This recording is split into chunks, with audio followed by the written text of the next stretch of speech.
انما بعثت لأتمم مكارم الاخلاق او كما قال عليه الصلاة والسلام. سبحان ربك رب العزة عما يصفون وسلام على المرسلين والحمد لله رب العالمين. اللهم صل على سيدنا محمد وعلى آل سيدنا محمد وبارك وسلم.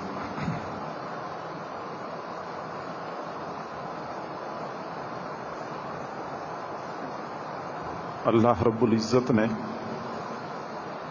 اپنے محبوب صلی اللہ علیہ وسلم کو تمام کمالات کا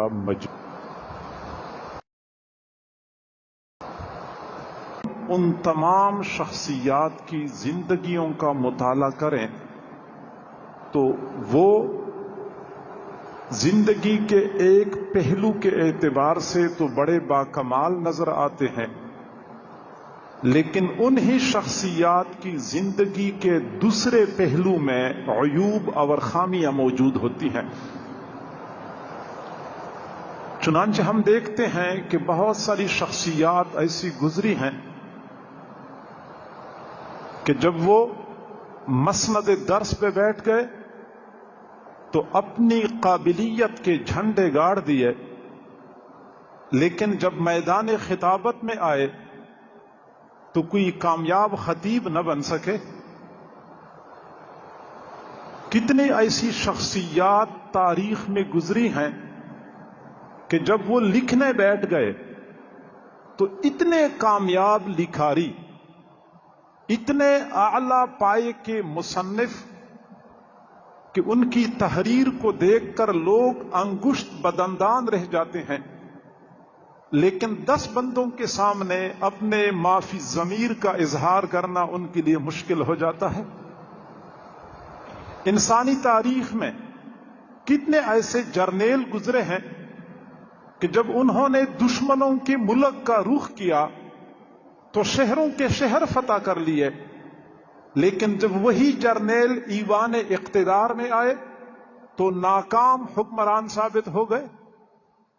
کتنے ایسے نکتہ رس اور قابل جج گزرے ہیں کہ جب وہ ایوان عدل میں ہوتے تھے تو چھوٹی چھوٹی بات کو بنیاد بنا کے معاملے کی تہ تک پہنچ جاتے تھے اور دنیا کو انصاف مہیا کرتے تھے، لیکن ان کی اپنی گھریلو زندگی ناکامیوں سے بری ہوتی تھی۔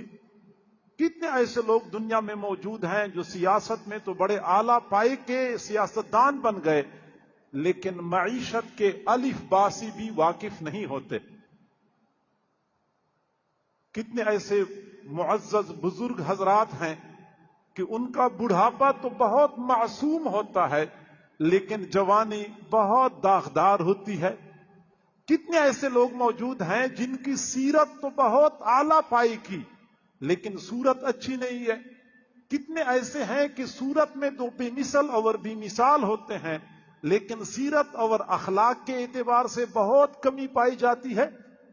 ہم اپنے معاشرے میں بہت سارے لوگوں کو دیکھتے ہیں کہ معاشرتی زندگی میں اپنے والدین کے لیے بہتر بیٹا تو ثابت ہو گیا، لیکن اپنی بیوی اور بچوں کے لیے اچھا خاوند اور باپ ثابت نہ ہو سکا۔ اپنی بیوی بچوں کے لیے اچھا سرپرست تو ثابت ہو گیا، لیکن اپنے بھائیوں کے لیے اچھا بھائی ثابت نہ ہو سکا۔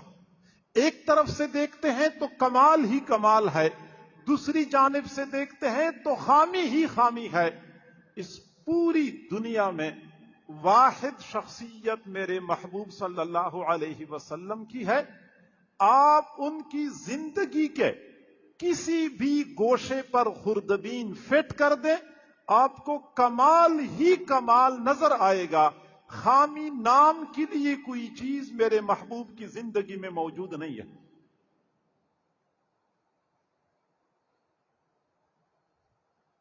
اور یہی وجہ ہے کہ جب حضور صلی اللہ علیہ وسلم نے نبوت کا دعویٰ کیا، مشرکین مکہ نے آپ سے نبوت کی دلیل مانگی کہ دلیل کیا ہے؟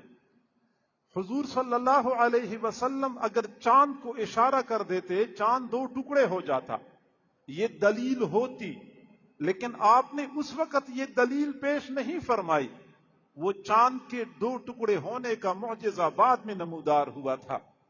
حضور صلی اللہ علیہ وسلم کسی درخت کو اشارہ کرتے، درخت چل کے آ جاتا، لیکن آپ نے وہ معجزہ نہیں دکھایا، وہ معجزہ بعد میں نمودار ہوا تھا۔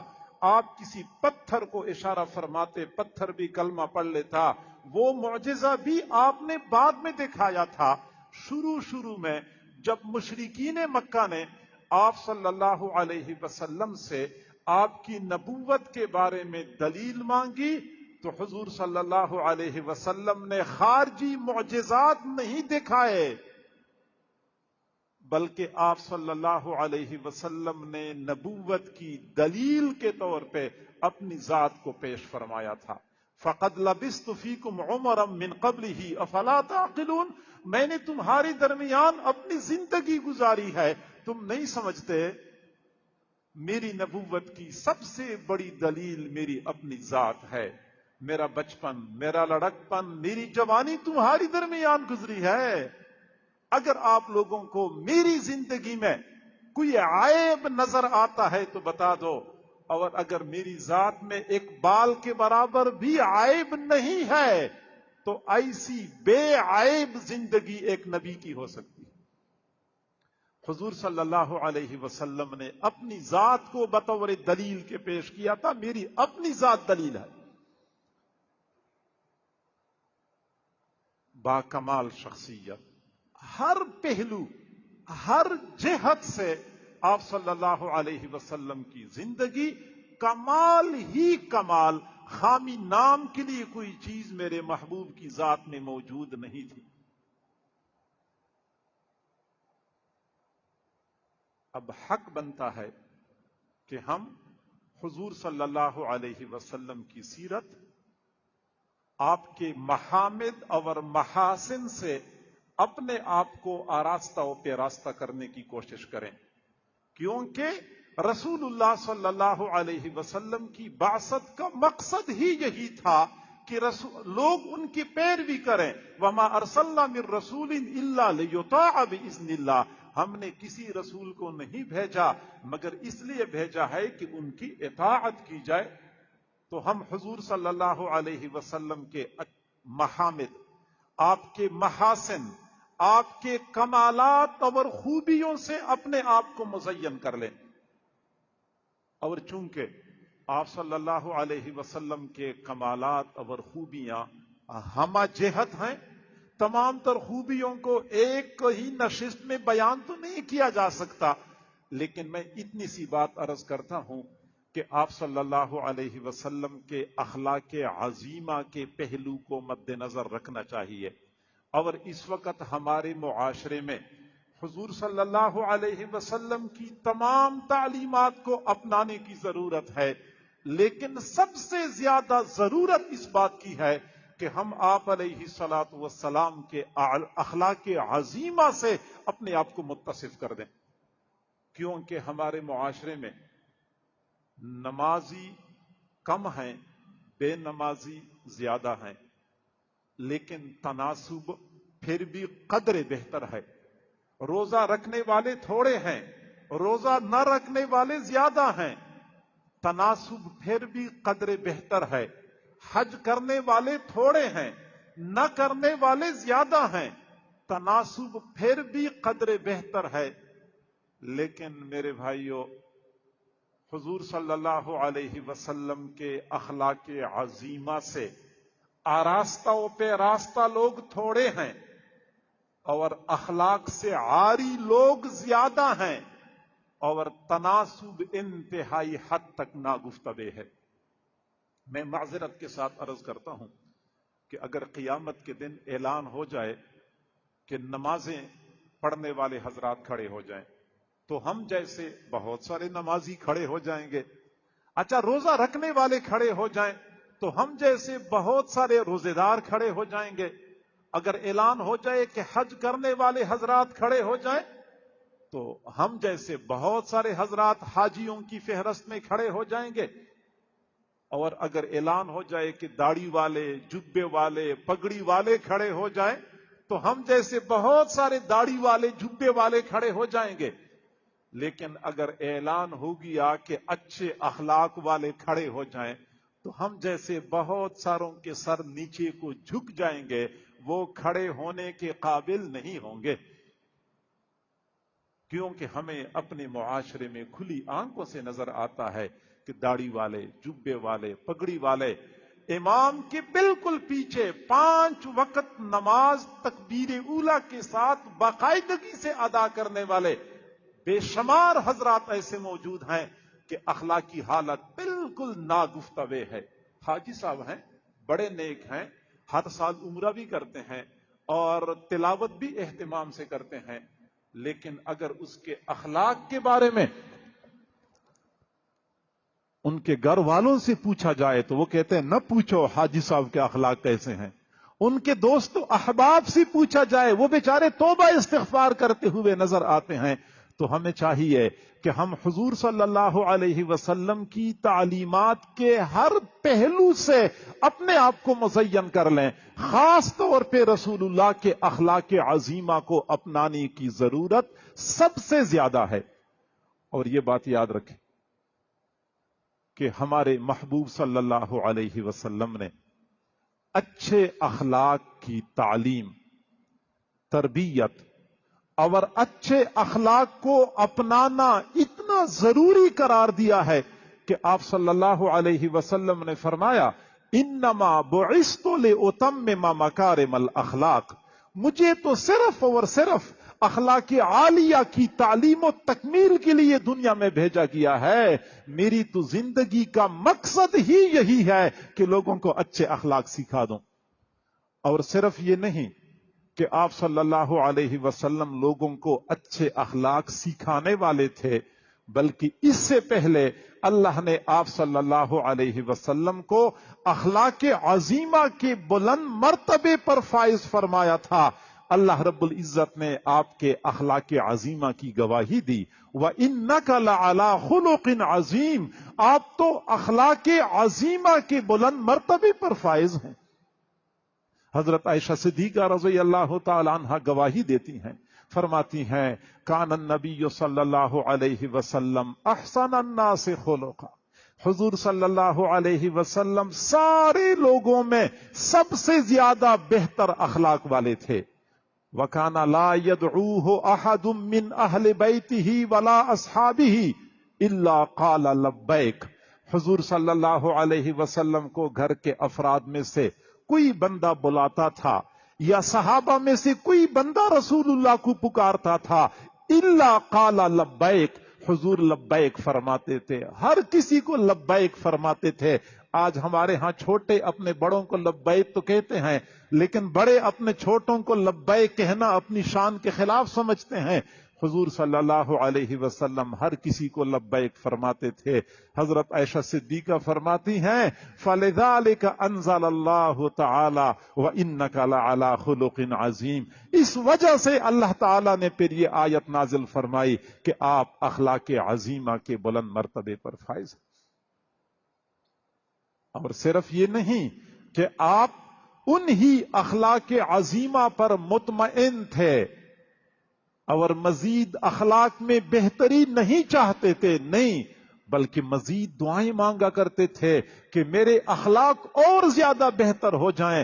فرمایا کرتے تھے اللہم اہدنی لأحسن الاخلاق فإنہ لا یہدی لأحسنها الا انت، اللہ اچھے اخلاق کی طرف میری رہنمائی کر دیجئے، مجھے اچھے اخلاق کے راستے پہ چلا دیجئے، کیونکہ اچھے اخلاق کے راستے پہ نہیں چلا سکتا مگر تو ہی چلا سکتا ہے۔ تو اچھے اخلاق سے آراستہ و پیراستہ مزید اللہ تعالیٰ سے اچھے اخلاق کی دعائیں مانگا کرتے تھے۔ ہمیں بھی چاہیے کہ ہم رسول اللہ صلی اللہ علیہ وسلم کے اخلاق عظیمہ کی اس پہلو کو مد نظر رکھتے ہوئے اپنے آپ کو ان اخلاق عظیمہ سے آراستہ و پیراستہ کر دیں۔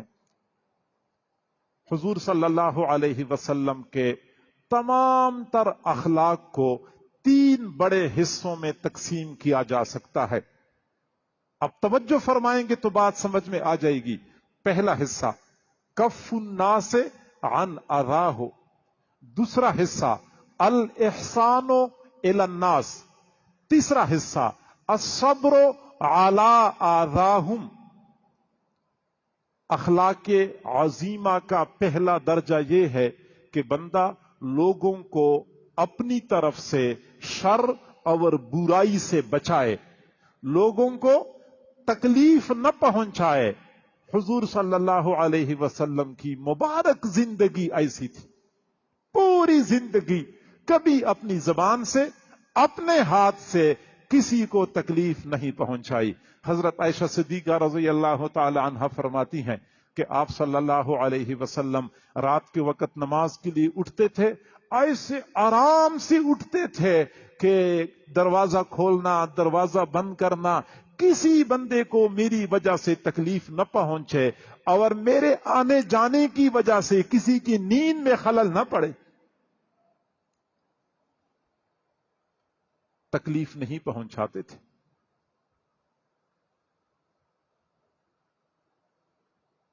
زبان سے، اپنے ہاتھ سے کسی کو ایذا نہیں پہنچائی۔ حضور صلی اللہ علیہ وسلم نے اپنی وفات سے چند دن پہلے اللہ تعالیٰ سے دعا مانگی، اللہ ایما مسلم شتمتہ او آذیتہ، میں نے کسی مسلمان کو برا بلا کہا ہو، کسی بندے کو ایذا پہنچائی ہو، کسی بندے کو اپنی زبان سے سخت تکلیف دی ہو، تو اللہ میرا اس کو یہ تکلیف پہنچانا، یہ سخت سست کہنا اس کے لیے رحمت کا ذریعہ بنا دے۔ حضرات صحابہ کرام کے لیے دعائیں مانگا کرتے تھے، تربیت کرنی ہوتی ہے تو کئی مرتبہ روک ٹوک کرنی ہوتی ہے۔ میں نے اگر کسی کو روک ٹوک کرتے ہوئے کسی کو ایذا پہنچائی ہے تو میرا ایذا پہنچانا اس کے لیے رحمت کا ذریعہ بنا دے۔ اپنی مرض وفات میں ہی منبر پہ تشریف لائے اور صحابہ کرام کے درمیان اعلان فرمایا، میں نے تم میں سے کسی بندے کو کوئی تکلیف پہنچائی ہو تو پھر مجھے معاف کر دو، مجھے معاف کر دو۔ اگر کسی نے مجھے معاف نہیں کرنا تو میں اس وقت موجود ہوں، مجھ سے بدلہ لے لو، مجھ سے بدلہ لے لو، میں قیامت کے دن کا حساب کتاب نہیں دے سکتا۔ ایک صحابی کھڑے ہو گئے، عرض کیا اللہ کے نبی، غزوہ بدر کے موقع پہ آپ جب صفیں سیدھی کر رہے تھے اس وقت میں صف میں کھڑا تھا، میرا سینہ سب سے قدرے آگے تھا، تو آپ کے ہاتھ میں ایک چھڑی تھی اور آپ نے اپنی چھڑی سے مجھے پیچھے کر دیا تھا، اس وقت مجھے تھوڑی تکلیف پہنچی تھی، میں بدلہ لینا چاہتا ہوں۔ حضور صلی اللہ علیہ وسلم نے فرمایا میں بدلہ دینے کے لیے حاضر ہوں۔ صحابی چھڑی لے کے آئے اور دوسرے صحابہ کرام پریشان تھے، آنکھوں سے آنسو جاری تھے، اس بندے کی منت سماجت کر رہے تھے کہ رسول اللہ صلی اللہ علیہ وسلم اس شدید بیماری میں ہیں، آپ کو کیا ہو گیا؟ کیا دماغ خراب ہو گیا؟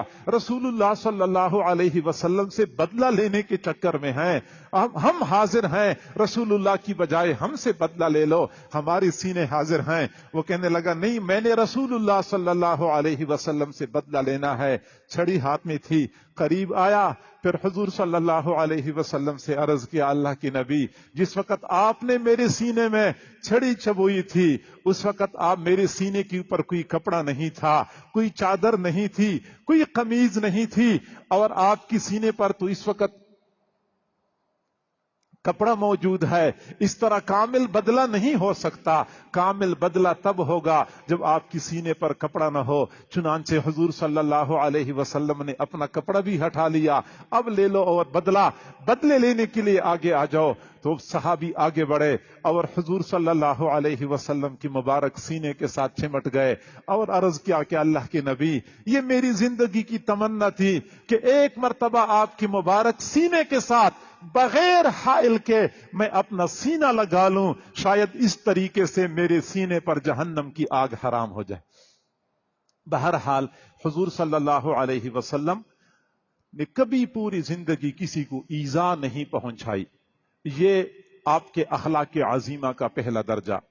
پھر اسی میں تواضع، حلم، رفق، لین، رحم، یہ ساری صفات اسی صفت میں داخل ہو جاتی ہیں۔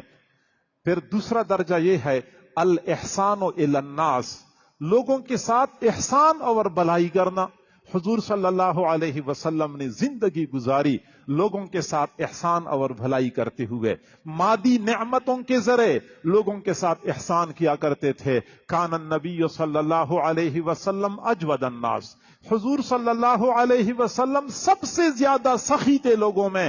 حضرت عائشہ صدیقہ رضی اللہ عنہا فرماتی ہیں کہ حضور صلی اللہ علیہ وسلم کی سخاوت تیز چلنے والی ہوا سے بھی زیادہ تھی۔ تیز ہوا چلتی ہے، ہر بندے کو وہ ہوا پہنچتی ہے، حضور صلی اللہ علیہ وسلم کی سخاوت اس سے بھی زیادہ ہوا کرتی تھی۔ اور حضور صلی اللہ علیہ وسلم لوگوں کو دیا کرتے تھے۔ صفوان بن امیہ رضی اللہ تعالی عنہ ابھی مسلمان نہیں ہو چکے تھے، سرداران قریش میں سے تھے۔ غزوہ حنین کے موقع پہ حضور صلی اللہ علیہ وسلم کو غنیمت میں سے 24,000 اونٹ مل گئے تھے۔ آپ نے جب اونٹ تقسیم کرنے شروع کر دیے، ان میں سے 100 اونٹ صفوان بن امیہ کو آپ نے عطا فرمائے۔ صفوان بن امیہ غیر مسلم تھے، جب 100 اونٹوں کی قطار دیکھ لی کہنے لگے بخدا ایسی سخاوت کوئی نبی ہی کر سکتا ہے، نبی کے علاوہ کوئی بندہ ایسی سخاوت نہیں کر سکتا۔ کلمہ پڑا اور مسلمان ہو گئے۔ مادی نعمتوں کے ساتھ لوگوں پر احسان کرنے والے، روحانی نعمتوں کے ساتھ لوگوں کے ساتھ بھلائی کرنے والے، حضور صلی اللہ علیہ وسلم کا احسان الی الناس کا معاملہ بڑا وسیع اور تفصیلی ہے۔ اور آپ علیہ الصلوۃ والسلام کے احسانات کا یہ دائرہ یہ صرف دنیا کی حد تک نہیں ہے، بلکہ آپ کے احسانات کا سلسلہ آخرت کے میدان میں بھی چلتا رہے گا۔ آخرت کا وہ میدان جہاں پہ اللہ کی ذات کے سوا کوئی کسی کے ساتھ احسان نہیں کر سکے گا، صرف حضور صلی اللہ علیہ وسلم ہوں گے جو لوگوں کے ساتھ احسان کریں گے۔ آپ صلی اللہ علیہ وسلم نے فرمایا ان لکل نبی دعوۃ مستجابۃ، ہر نبی کے لیے ایک مستجاب دعا ہوا کرتی تھی۔ ہر نبی نے اپنے زمانے میں وہ دعا مانگی، لیکن میں نے وہ دعا اپنی آخرت کے لیے سنبھال کے رکھی ہوئی ہے۔ میں وہ دعا قیامت کے دن اللہ کے سامنے پیش کروں گا اور اسی دعا کے ذریعے اپنی امت کی شفاعت کروں گا۔ تو آپ صلی اللہ علیہ وسلم کے احسانات کا سلسلہ حشر کے میدان تک پھیلا ہوا ہے۔ اور تیسرا درجہ یہ الصبر علی آذاہم، لوگ اگر کسی کو ایذا پہنچائے تو بندہ اس پر صبر کرے۔ اور حضور صلی اللہ علیہ وسلم اس حوالے سے بے مثل اور بے مثال تھے۔ حضرت ابو سعید خدری رضی اللہ تعالی عنہ فرماتے ہیں ایک دیہاتی آدمی حضور صلی اللہ علیہ وسلم کی خدمت میں حاضر ہوا۔ آپ نے ایک موٹی چادر اپنے کندھوں پر لی ہوئی تھی، تو اس دیہاتی آدمی نے چادر کا ایک کنارہ کھینچا۔ جب وہ کھینچا تو چادر کا کنارہ حضور صلی اللہ علیہ وسلم کی گردن مبارک کے ساتھ گھسٹتا ہوا نیچے کی طرف چلا گیا۔ آپ کی گردن مبارک سرخ ہو گئی، اتنا زور سے دیہاتی نے آپ کی چادر کھینچی تھی، اور پھر کہنے لگا یا محمد مرلی من مال اللہ الذی عندک، اے محمد صلی اللہ علیہ وسلم آپ کے پاس جو اللہ کا دیا ہوا مال ہے اس میں سے میرے لیے حکم دے دو صحابہ کو کہ مجھے مال دے دے۔ فضحک النبی صلی اللہ علیہ وسلم وامر له بالعطاء، حضور صلی اللہ علیہ وسلم مسکرا پڑے، دیہاتی کو ڈانٹا نہیں کہ یہ مانگنے کا کون سا انداز ہے۔ آج تو ہمارے پاس بھکاری آ جاتا ہے، تھوڑا سا اس کا لب و لہجہ ٹھیک نہیں ہوتا، ہم کہتے ہیں تو بھکاری ہے، اس طرح مانگا جاتا ہے۔ حضور صلی اللہ علیہ وسلم نے ناراضگی کا اظہار نہیں فرمایا، صحابہ کو حکم دے دیا کہ اس کو دے دو۔ غزوہ حنین سے واپس آ رہے تھے، چونکہ غزوہ حنین میں غنیمت کا بہت سارا مال آپ کو مل گیا تھا۔ آپ صلی اللہ علیہ وسلم نے اسی موقع پر صحابہ کے درمیان تقسیم کر دیا تھا۔ 100 اونٹ لوگوں کو تقسیم کر دیے تھے اور سینکڑوں بکریاں لوگوں میں تقسیم کر دی تھی۔ واپس آ رہے تھے، راستے میں دیہاتی لوگ رہتے تھے، بستی تھی، بستی والوں کو پتا چلا تھا کہ مسلمانوں کے پیغمبر کے پاس بہت سارا مال آیا تھا اور لوگوں کے درمیان تقسیم کرتے رہے ہیں۔ ان کا یہ خیال تھا کہ ہم بھی راستہ روک لیں گے اور ہم بھی بہت سارا مال لے لیں گے۔ حضور صلی اللہ علیہ وسلم کے سامنے کھڑے ہو گئے اور کہنے لگے آپ کو اللہ نے جو مال دیا ہے وہ مال ہمارے درمیان تقسیم کر دو۔ حضور صلی اللہ علیہ وسلم کے پاس مال نہیں تھا، سب کچھ ختم ہو چکا تھا، آپ نے تو تقسیم کر دیا تھا۔ آپ کو دیہاتیوں کے انداز کا پتہ چل گیا، ان پڑھ ہیں، دیہاتی ہیں، ایسا نہ ہو کہ میرے قریب آ جائیں اور میرے ساتھ بد اخلاقی کا مظاہرہ کر لیں۔ آپ نے راستہ چھوڑا، کھانٹے دار جھاڑیوں کے درمیان جانے لگے تاکہ میں ان سے بچ جاؤں۔ آپ کی چادر مبارک وہ جھاڑیوں میں پھنس گئی، جو ہی چادر پھنس گئی دیہاتی گئے اور آپ کی مبارک چادر پہ قبضہ کر لیا۔ میرے محبوب صلی اللہ علیہ وسلم نے فرمایا، بخاری شریف کی روایت ہے، اعطونی ردائی، مجھے میری چادر واپس کر دو، مجھے میری چادر واپس کر دو۔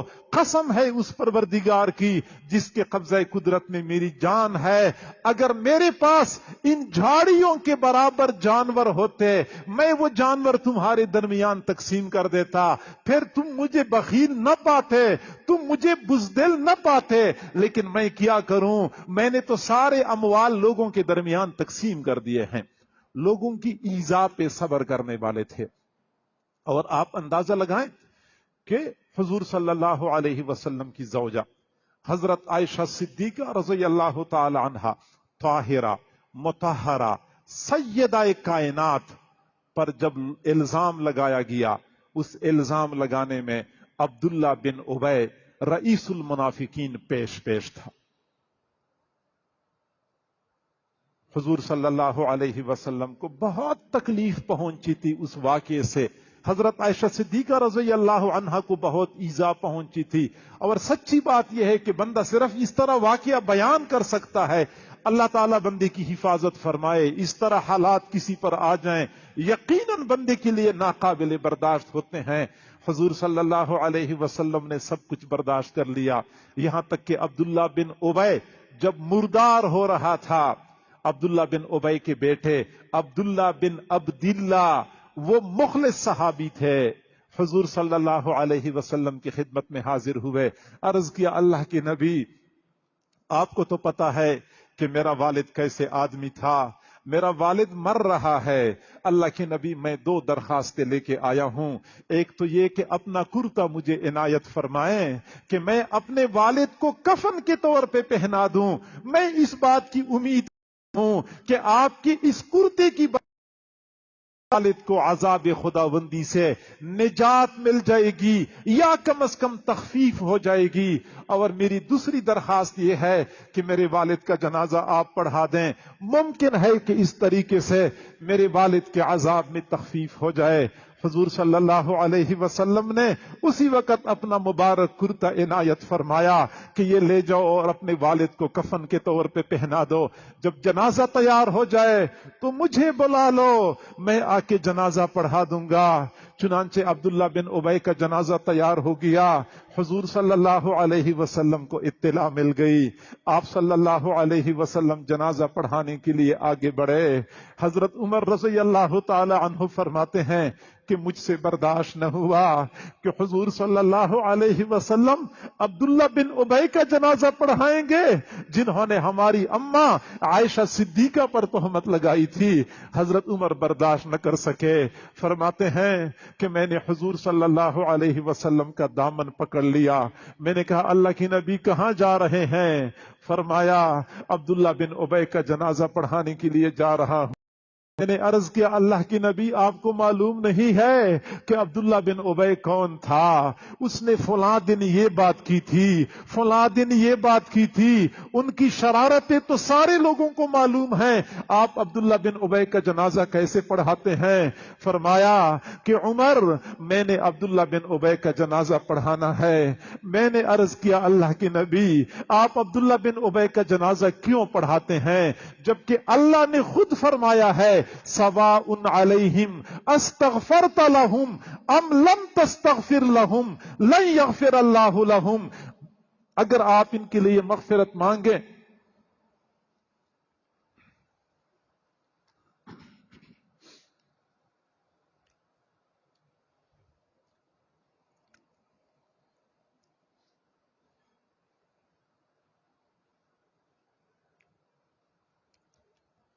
تشریف رکھیں۔ تو حضرت عمر رضی اللہ تعالیٰ عنہ نے عرض کیا کہ اللہ کے نبی اللہ تعالیٰ نے تو آپ کو یہ فرمایا ہے استغفرت لہم ام لم تستغفر لہم ان تستغفر لہم 70 مرۃ فلن یغفر اللہ لہم، آپ ان کے لیے مغفرت مانگیں یا نہ مانگیں، آپ ان کے لیے 70 مرتبہ مغفرت مانگیں گے اللہ تعالیٰ پھر بھی ان کی مغفرت نہیں کرے گا۔ اللہ کے نبی جب ان کی مغفرت نہیں ہونی تو جنازہ پڑھانا تو ایک بے مقصد کام ہو گیا، اور نبی تو بے مقصد کام نہیں کرتے۔ حضور صلی اللہ علیہ وسلم نے فرمایا کہ اللہ نے مجھے منع تو نہیں کیا ہے، اتنا فرمایا ہے آپ ان کے لیے 70 مرتبہ مغفرت مانگیں گے، میں نے پھر بھی مغفرت نہیں کرنی، وَسَأَزِيدُ عَلَى السَّبْعِينَ، میں 70 مرتبہ سے زیادہ مرتبہ عبداللہ بن ابی کے لیے مغفرت کی دعا کروں گا۔ بخاری شریف کی روایت ہے کہ حضور صلی اللہ علیہ وسلم نے عبداللہ بن ابی کے لیے 70 مرتبہ سے زیادہ مرتبہ دعا مانگی اور مغفرت کی دعا طلب کر لی اللہ تعالیٰ سے۔ حضرت عمر رضی اللہ تعالیٰ عنہ کی یہی گزارش تھی، اللہ کی نبی جب اس کی مغفرت نہیں ہونی تو آپ جنازہ کیوں پڑھاتے ہیں؟ آپ صلی اللہ علیہ وسلم نے فرمایا عمر میں عبداللہ بن ابی کا جنازہ پڑھاتا ہوں، اس کی مغفرت ہونی ہے یا نہیں ہونی، مجھے اس بات کی امید ہے کہ جب میں اس کا جنازہ پڑھاؤں گا اس کے خاندان کے 1000 بندے مسلمان ہو جائیں گے۔ چنانچہ آپ صلی اللہ علیہ وسلم آگے پڑھے، جنازہ پڑھایا، عبداللہ بن ابی کو قبر میں اتارا گیا، پھر آپ صلی اللہ علیہ وسلم قبر میں خود نیچے اتر گئے، دو زانو ہو کے بیٹھ گئے، عبداللہ بن ابی کی میت کو آپ نے اپنے گھٹنوں کے اوپر رکھا، پھر اپنے مبارک منہ کا لعاب اپنی انگلی سے اٹھایا، عبداللہ بن ابی کی منہ میں ڈال دیا۔ منافقین بھی دیکھ رہے تھے، مخلصین بھی دیکھ رہے تھے کہ عبداللہ بن ابی کے ساتھ حضور صلی اللہ علیہ وسلم کیا معاملہ فرما رہے ہیں، اور پھر عبداللہ بن ابی کو قبر میں رکھا، اور پھر جیسے حضور صلی اللہ علیہ وسلم نے فرمایا تھا میں عبداللہ بن ابی کا جنازہ پڑھاتا ہوں، اس کے خاندان کے 1000 بندے مسلمان ہو جائیں گے۔ مؤرخین نے لکھا ہے کہ حضور صلی اللہ علیہ وسلم کے جنازہ پڑھانے کے بعد عبداللہ بن ابی کے خاندان کے 1000 سے زیادہ بندے مسلمان ہو گئے۔ جی ہاں، آپ صلی اللہ علیہ وسلم نے اچھے اخلاق کے ذریعے لوگوں کو گھائل فرمایا تھا، قائل فرمایا تھا۔ آج اسی چیز کی ضرورت ہے کہ ہم حضور صلی اللہ علیہ وسلم کے اخلاق کے عظیمہ سے اپنے آپ کو آراستہ و پیراستہ کر دیں، کیونکہ ہماری معاشرے کی یہ سب سے بڑی ضرورت ہے۔ ہمارے گھروں میں، ہمارے خاندانوں میں، ہمارے پورے معاشرے میں اچھے اخلاق نہ ہونے کی وجہ سے حالات بہت ناگفتبے ہو چکے ہیں۔ اگر ہم چاہتے ہیں کہ اللہ تعالیٰ کی اس جنت نظیر سرزمین کو ایک مرتبہ پھر ہم جنت کا نمونہ بنائیں تو ہمارے لیے بہترین طریقہ حضور صلی اللہ علیہ وسلم کے اخلاق کو اپنانا ہے۔ اللہ تعالی ہم سب کو آپ صلی اللہ علیہ وسلم کے اچھے اخلاق میں سے وافر حصہ نصیب فرمائے۔ وآخر دعوانا ان الحمد للہ رب العالمین۔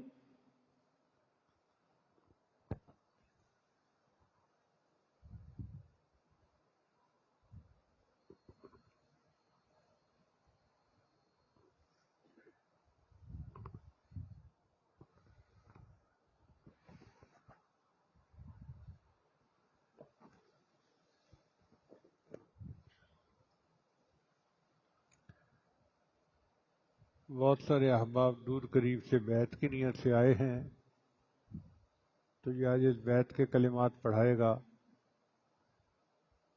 سچے دل کے ساتھ پیچھے پیچھے پڑھتے جائیے۔ بسم اللہ الرحمن الرحیم، لا الہ الا اللہ محمد الرسول اللہ،